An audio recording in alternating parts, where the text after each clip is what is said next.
शुभ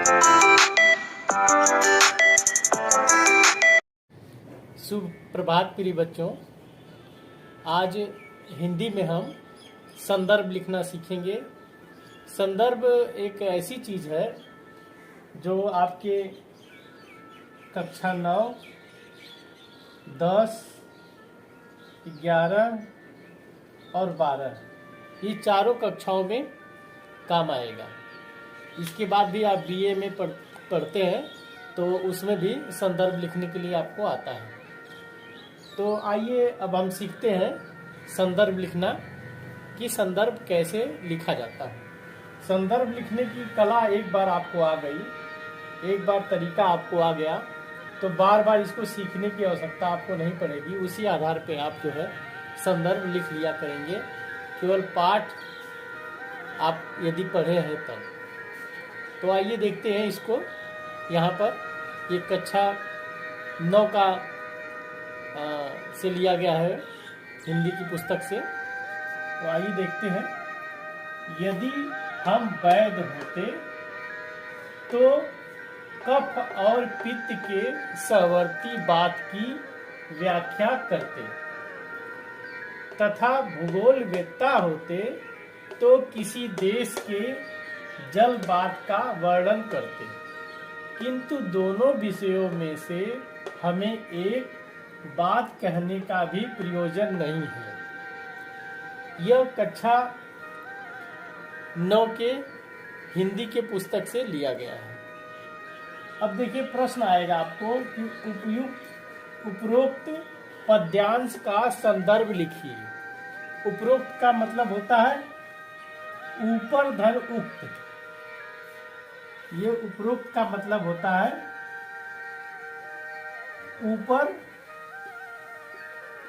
ऊपर धन उक्त से उपरोक्त बना है। तो ऊपर उपयुक्त का मतलब होता है कि ऊपर जो उक्त कही गई है, उक्ति माने कथन, ऊपर जो कहा गया है। तो ऊपर क्या कहा गया है उसी गद्यांश का संदर्भ हमको लिखना है। अब यहां समझना पड़ेगा कि ये गद्यांश क्या होता है। गद्यांश और पद्यांश दो चीज होता है।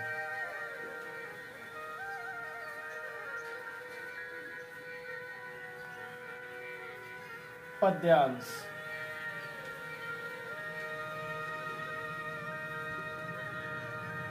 गद्यांश और पद्यांश। ये गद्यांश और पद्यांश में अंश शब्द जुड़ा हुआ है। गद्य बने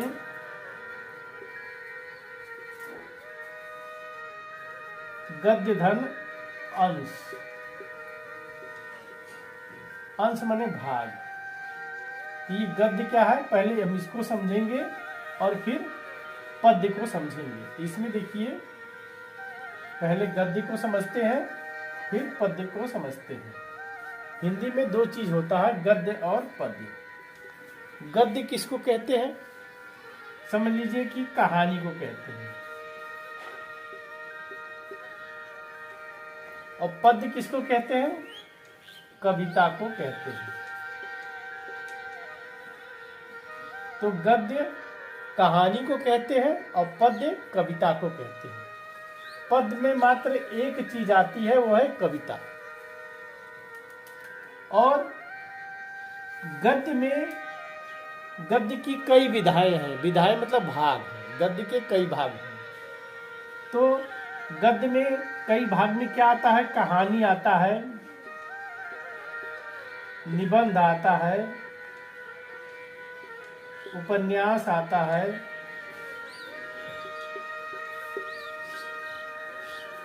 उपन्यास के अलावा जो है यात्रा वृत्तांत आता है, संस्मरण आता है, रेखा चित्र आता है, अन्य बहुत सी चीजें उपन्यास में आती है।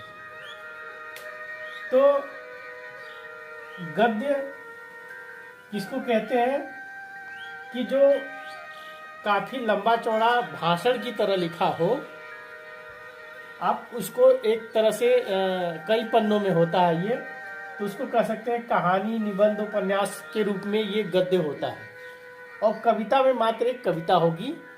इसको, कविता को देखते ही आप पहचान जाएंगे। तो कविता को पद्यांश कहते हैं और गद्यांश जो है कहानी की तरह लिखा हुआ कुछ रहेगा आपका। तो यहाँ देखिए, अब ये आपको समझ में आ रहा होगा कि यदि हम वैध होते तो कफ और पित्त के सहवर्ती बात करते, ये कविता नहीं हो सकती है। तो इसीलिए इसको गद्यांश कहा गया है। अब इसका संदर्भ लिखने के लिए जो है हमको क्या करना पड़ेगा कि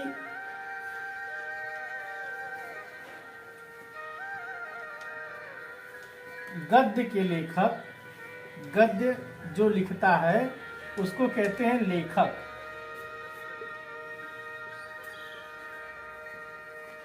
और पद्य जो लिखता है उसको लिखते हैं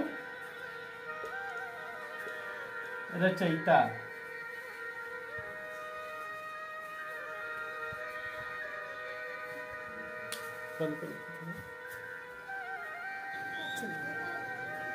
तो गद्य के लेखक और पद्य के रचयिता। कविता को रचयिता लिखते हैं और कहानी टाइप जो होता है उसके लेखक होते हैं। अब देखिए, इन दो चीजों को, गद्य और पद्य, लेखक और रचयिता, इन चार चीजों को आप समझ गए। अब इसके बाद संदर्भ आपको लिखना आ जाएगा। कैसे संदर्भ लिखने का एक ट्रेंड है, एक तरीका है, बस इन्हीं चार चीजों को ध्यान में रखना पड़ेगा। अब इसको लिखने से पहले इस जो गद्यांश है ये जानना पड़ेगा कि इसके यह किस पाठ से लिया गया है और इसके रचयिता कौन है, लेखक कौन है, सॉरी, क्योंकि ये गद्यांश है, गद्य का अंश है, अंश माने भाग, तो इसके लेखक कौन है ये जानना पड़ेगा। तो यदि हम वैध होते तो कफ और पित्त के सहवर्ती बात की व्याख्या करते। तो कक्षा 9 की जितने पाठ होंगे उनको यदि हम पढ़े हैं ध्यानपूर्वक तो पकड़ में आ जाता है कि किस पाठ से लिया गया है और उस पाठ का शीर्षक क्या है, नाम क्या है। यहाँ देखिए बात आ रही है, ये देखिए बात कही जा रही है, यहाँ बात की जा रही है। मतलब कुछ चीजें ऐसे क्लू मिल जाएंगे आपको कि जिससे आप पकड़ लेंगे कि वो किस पाठ से लिया गया है। तो ये बात नामक पाठ से लिया गया है। अब आप जान गए कि ये बात जो पाठ है इससे लिया गया है और इसके लेखक प्रताप नारायण मिश्र जी हैं। प्रताप नारायण मिश्र जी हैं। अब हम इसका संदर्भ लिखना शुरू करेंगे। तो संदर्भ इस प्रकार हेडिंग डाल देंगे और इसके बाद लिखेंगे कि प्रस्तुत, यहां गद्यांश, प्रस्तुत गद्यांश हमारी पठित पाठ्य पुस्तक हिंदी के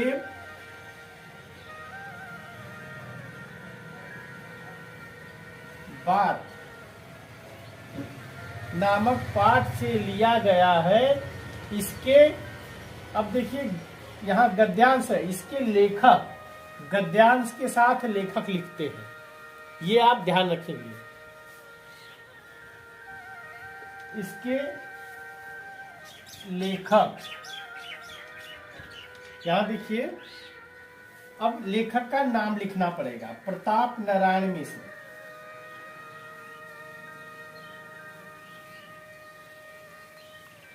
नारायण मिश्र जी हैं।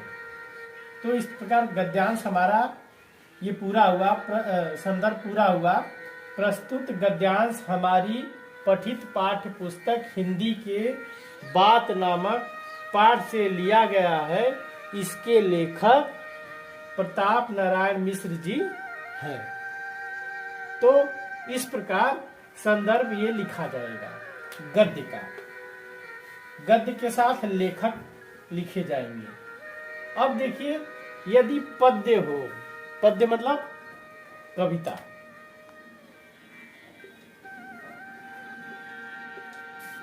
कविता यदि हो तो यहां पे कविता आप पहचान लेंगे कि किसकी कविता है और उसको कहेंगे पद्यांश। पद्य का वो अंश रहेगा। मान लीजिए कि ये पद्यांश दिया है साखी से। साखी के रचयिता कौन है? रचयिता होंगे, लेखक नहीं होंगे, कबीरदास।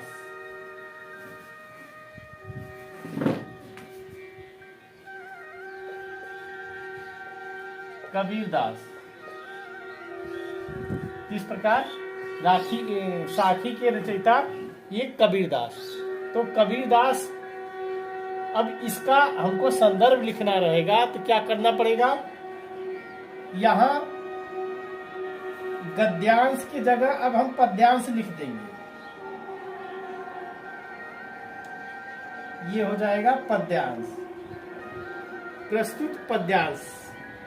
गद्यांश की जगह अब हम पद्यांश लिखेंगे और हमारी पठित पाठ्य पुस्तक हिंदी के बात नामक नहीं लिखेंगे। अब यहां बदलना पड़ेगा। पद्यांश की जो है साखी,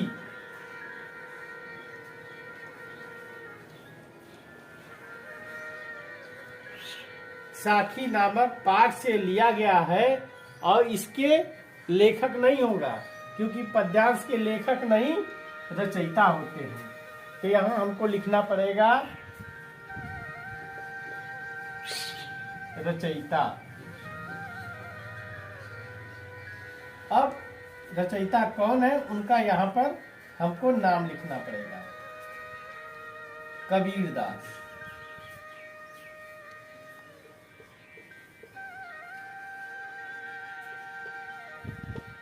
कबीरदास।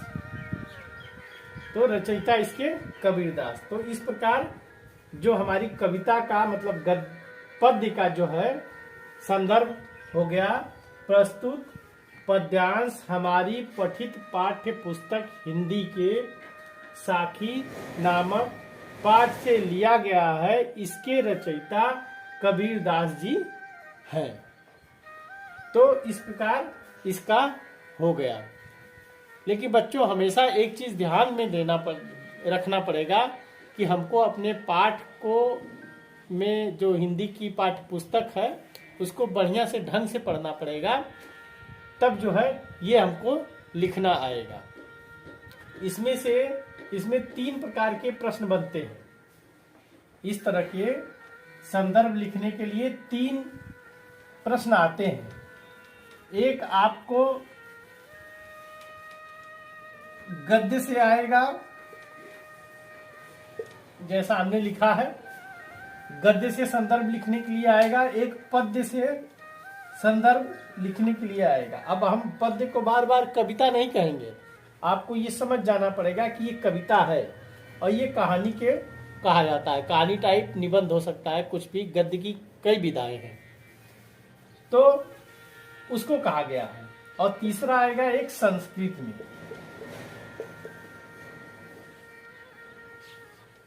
संस्कृत में भी जो है आपको संदर्भ लिखना पड़ता है। तो संस्कृत का संदर्भ लिखने में बच्चे थोड़ा कंफ्यूज करते हैं कि उसके तो लेखक नहीं होते हैं। तो उसको अभी बताते हैं उसको कैसे लिखा जाएगा। फिलहाल इससे 3 प्रश्न आपके एग्जाम में पूछे जाते हैं संदर्भ लिखने के लिए। एक गद्य से, एक पद्य से और एक संस्कृत से। इस प्रकार होता है लिखना। तो अब ये संस्कृत का लिखना सीखेंगे संदर्भ। संस्कृत में भी दो चीज होता है, गद्य और पद्य।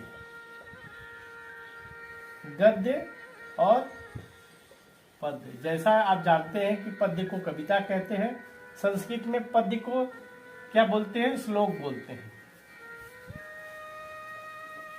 पद्य को श्लोक बोलते हैं, तो पद्य नहीं यहाँ कहेंगे, हम इसको श्लोक कहेंगे।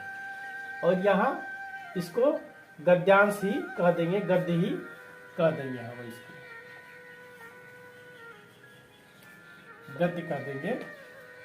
अब गद्य आपको एक लिखित रूप रहेगा लेख के रूप में, तो आप उसको पहचान जाएंगे। श्लोक आप जानते ही हैं, श्लोक कविता के रूप में रहेगा तो आप उसको पहचान जाएंगे। बस इन चीज़ों को ध्यान में रखना है और इनके कोई लेखक नहीं लिखना होता है। तो कैसे लिखेंगे संदर्भ संस्कृत में? संदर्भ हेडिंग डालेंगे आप, प्रस्तुत। अब देखिए गद्य रहेगा, लेख के रूप में कोई रहेगा इस तरह, तो यहां गद्यांश लिख देंगे।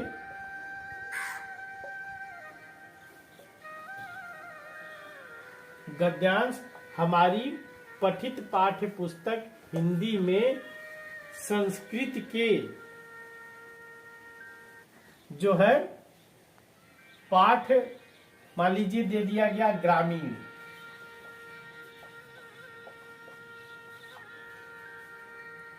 तो आप संस्कृत के ग्रामीण नामक पाठ से लिया गया, इस प्रकार आप लिखेंगे। अब श्लोक, श्लोक में क्या होगा? पद्य में यहां श्लोक लिख देंगे।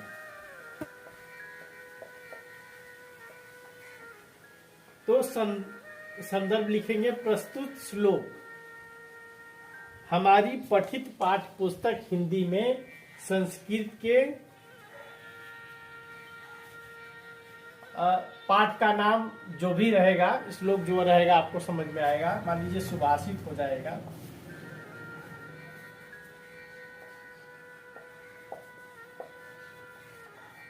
या अमृत मान लीजिए पाठ का नाम है, या कुछ भी पाठ का नाम जो रहेगा आप पढ़ के समझेंगे कि पाठ का क्या नाम रहेगा। तो संस्कृत के अमृत नामक पाठ से लिया गया है। तो इस प्रकार आप लिखेंगे। सब कहने का मतलब कि यहाँ श्लोक या गद्य लिखेंगे और यहाँ पाठ का नाम लिखेंगे, जिस पाठ का वो रहेगा। और लिखने का तरीका एक जैसा ही उसी तरह आप करेंगे ताकि आपको याद करने में सुविधा पड़े। संदर्भ, प्रस्तुत पद्यांश हमारी पठित पाठ्य पुस्तक हिंदी में संस्कृत के यहाँ पाठ का नाम नामक पाठ से लिया गया है। इसके लेखक और रचयिता नहीं होते हैं, इसलिए हम इसको नहीं लिखें।